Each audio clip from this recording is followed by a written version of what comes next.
இட்லி தோசை இல்லையா? அப்போ ரவா மாவை வச்சு சூப்பரான டேஸ்ட்டான நல்ல சாஃப்டான ரவா பன் தோசை எப்படி செய்யணும்னு பார்க்கலாம் வாங்க. இது செம்ம டேஸ்ட்டாக இருக்கும், ரொம்ப ஃபாஸ்ட்டாகவும் செஞ்சிடலாம், சூப்பராக இருக்கும். இப்போ எப்படி செய்யணும்னு பார்க்கலாம் வாங்க. இதுக்கு பார்த்தீங்கன்னா நான் 1 கப் அளவு ரவா மாவு எடுத்திருக்கேன்.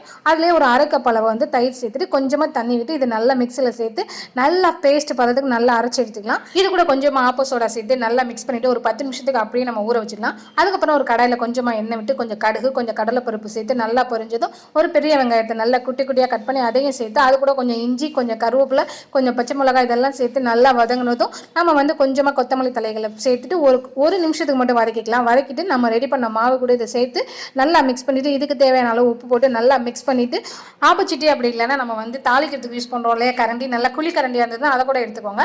அதில் கொஞ்சமாக எண்ணெய் சேர்த்துட்டு நம்ம ரெடி பண்ண மாவை ஊற்றி ஒரு 2 நிமிஷத்துக்கு நல்லா வேக வச்சுட்டு அப்படியே திருப்பி போட்டு இன்னொரு சைடு ஒரு 2 நிமிஷம் நல்லா வேக வச்சுட்டு எடுத்தோம் அப்படின்னா சூப்பரான ரவா பன் தோசை ரெடி. நீங்களும் ட்ரை பண்ணுங்க.